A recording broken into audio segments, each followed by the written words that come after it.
Приветствую, обзор, анализ, прогноз криптовалют. Сегодня биткоин ликвидирует практически весь вчерашний сильный рост. В этом ролике расскажу, чего я ожидаю в дальнейшем от цены биткоина. Посмотрим, на каком фоне происходят все эти движения. Глянем, как всегда, интересную статистику, главные события, новости криптовалют. На данный момент вот так выглядит крипторынок, за исключением всего парочки монет. Все находятся в небольшой коррекции. Биткоин показывает коррекцию в минус 6,4%. Объем торгов за 24 часа практически без изменений, топ остается прежним. Лишь Terra Luna, которая засиделась в топе, увеличивает свой объем торгов. Сегодня это 5,4 миллиарда долларов. Наибольший рост показывает монета Waves, плюс 28% за сутки. Наибольшее падение монета Monero, минус 31,1%. И лонги и шорты сейчас набираются. Лонги плюс 1%, шорты значительно больше, плюс 7,2% за сутки. На динамике видим, что лонги продолжают идти вверх. Все больше и больше их, хоть понемногу, но вверх. Шорты же, после того, как сокращались достаточно сильно, снова пошли также наверх. Вот так выглядит динамика за 30 дней. Лонги практически без перерыва набираются с 16 февраля. Шорты же остановили падение и начали свой подъем совсем недавно, с 4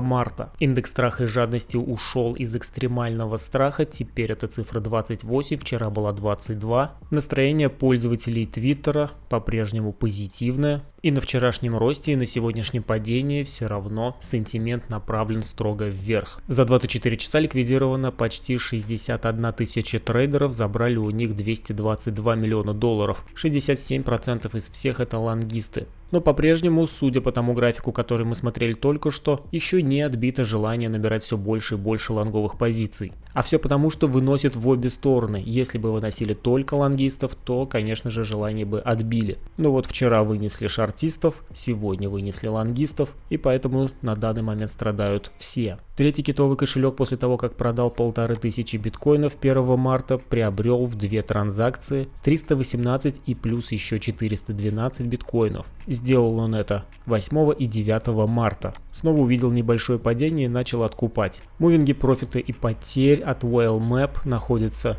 достаточно близко до сих пор, после того, как они вплотную приблизились еще в конце февраля, продолжают идти практически параллельно. Напомню, для того, чтобы подтвердить хороший и сильный рост, нужно получить расхождение в разные стороны, чтобы голубая линия пошла наверх, а красная вниз. Ну, то есть профитов должно быть больше, они должны расти, а убытков, естественно, меньше. Есть еще вот такой индикатор коэффициента профитов и потерь. Здесь рассматриваются только краткосрочные холдеры. На график цены наложена средняя скользящая за 7 дней по данному показателю, и сигнальная линия находится на цифре 1. Когда мувинг выше 1, то это хороший продолжительный рост. Когда он ниже, это у нас медвежий рынок и даунтренд. Если смотреть, что у нас здесь, то видим, что показатели ниже единицы. Это свидетельствует о медвежьем рынке. Резерв биткоина на биржах продолжает сокращаться. Видим, что мувинг даже ускорил свое движение вниз. То есть даже на этом ценовом росте люди не стали заводить биткоин, чтобы его как-то продать и зафиксировать, а даже наоборот начали выводить его еще быстрее. Ходл волны обновили свои показатели. Это те, кто держит биткоин больше года. Таких стало 63%.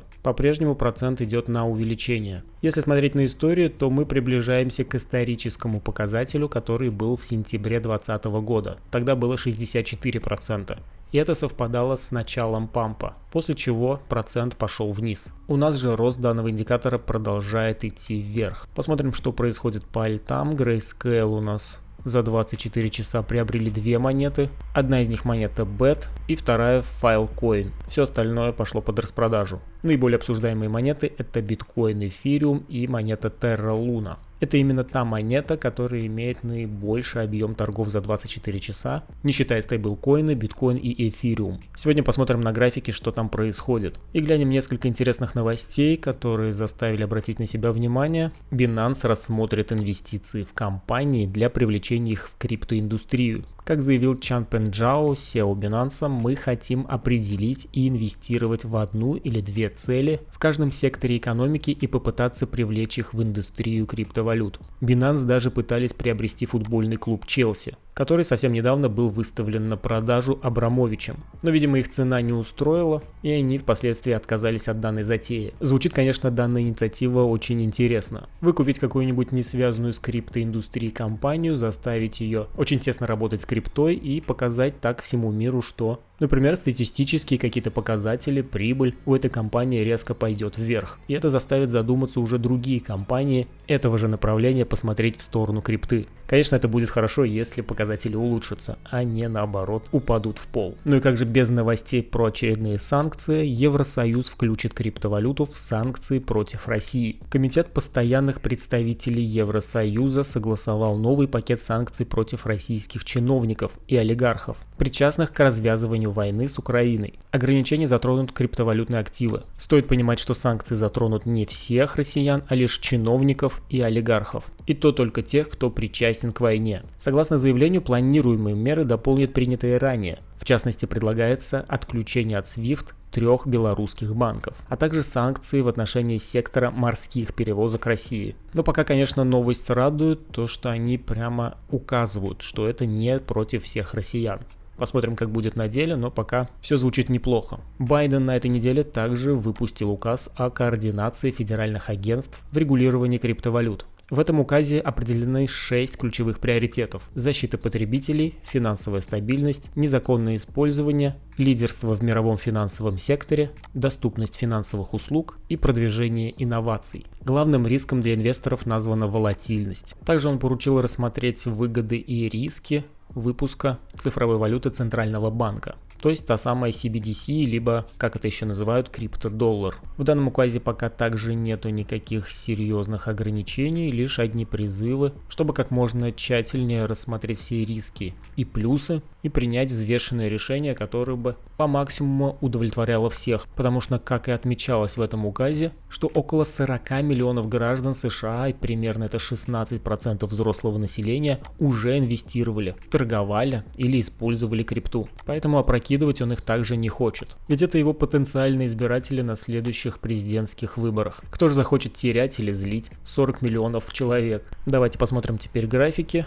Сперва глянем Terra Luna, у которой повышенный объем и который больше всего обсуждают в соцсетях. В последний раз мы когда смотрели, видели здесь потенциал, отмечали зону, благополучно сюда пришли и полетели даже выше, протестировав уровень поддержки и сопротивления сверху вниз. Зона отработала, все прекрасно, давайте посмотрим, что у нас здесь сейчас. А сейчас мы видим, что посетили исторические максимумы на уровне в районе 100 баксов за монету и не смогли их обновить. При этом у нас здесь дивер, говорящий о том, что вполне возможно Terra Luna пойдет в более серьезную коррекцию.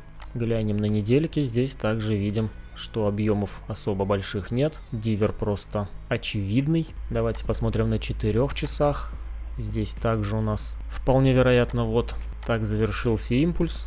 Можем еще один заброс, конечно, наверх дать, но в приоритете здесь получить посерьезней коррекцию. Либо уже отсюда вниз пойдем, либо еще один заброс и вниз. Здесь точно не стоит входить ни в какие лонги, это прям самые исторические хаи. Лучше, конечно же, фиксироваться, если кто-то в плюсе, и выходить. Ну и если бы я был в этой монете, я бы поставил здесь трейлинг стоп, потому что все-таки заброс наверх еще на один импульс в волне 5 здесь может быть. Давайте, кстати, посмотрим расчетную зону, если рассчитывать. Ну, совсем немного не добили до расчетной зоны. В идеале, да, на 110 бы сходить. Но минимум уже и так выполнен. Мы посетили вот этот пик, предыдущий пик на уровне 95. Поэтому здесь на Terra Luna делать совсем уже нечего. Уперлись, так сказать, в потолок, и точки входа здесь нет. Давайте еще посмотрим доллар-рубль. Была здесь возможность скорректироваться хотя бы до 100, но в текущей ситуации, по-моему, это просто какие-то мечты. Курс у нас летит все выше и выше, останавливаясь для небольшой проторговки и ломая дивергенции. Вот здесь у нас был дивер, но благополучно сломали и полетели еще выше. Здесь у нас опять дивергенция, опять есть возможность скорректироваться, но вполне вероятно также можем полететь наверх после очередной новости. Если смотреть глобально, то я думаю, и так вы уже видели, так все здесь понятно. В приоритете здесь курсу доллара, курсу рубля ничего хорошего. Индикатор просто в потолке. Даже если смотреть на недельках, он у нас уже почти даже перебил максимум 2015 года, да даже не почти, уже перебил. А это говорит о том, что затуханием здесь движение и не пахнет. Можно сказать, рубль у нас в свободном падении на истории. никаких ориентиров нет. Фибоначчи уже все уровни мы пробили. Единственное, на что можно здесь ориентироваться, это ждать каких-то положительных новостей. Ориентироваться вот на такие вот дивергенции, где видим, что как раз таки увидели слабость восходящего движения и остановились в проторговке. И вполне вероятно мы продолжим движение дальше, потому что если даже мы и пойдем отсюда в коррекцию, в лучшем случае, какой здесь самый лучший сценарий, это то, что мы закончили, например, тройку, что, конечно же, не факт. Сходим в какую-то четверку, и нас ждет еще дальше пятерка, которая будет завершать более глобальную тройку, после которой опять-таки можем сходить в четверку более глобальную и еще выше в пятерку. Курс рубля может спокойно улететь и на 300, и на 500. Здесь никаких ограничений нет. Есть только какие-то политические решения, которые очень негативно влияют на рубль. Ну и давайте посмотрим биткоин на 4 часах. Вчера показали сильный рост. Я на него смотрел, думал, что это за такой рост неестественный, и в конце концов он просто сложился и вернулся на прежние уровни. Для меня в приоритете также здесь рост в волне D, который формируется по структуре WXY. W здесь 3 волны сформировалась. Вполне вероятно формируется волна X в виде треугольника. Пока у нас хаи понижаются и лои повышаются, здесь формируется формация треугольника. Пока это выглядит как ABC и возможно даже уже DE, после чего уже по завершению вот этого снижения можем ожидать хороший рост. Не обязательно здесь добивать до вот этих линий. Главное, чтобы пики не пробивались.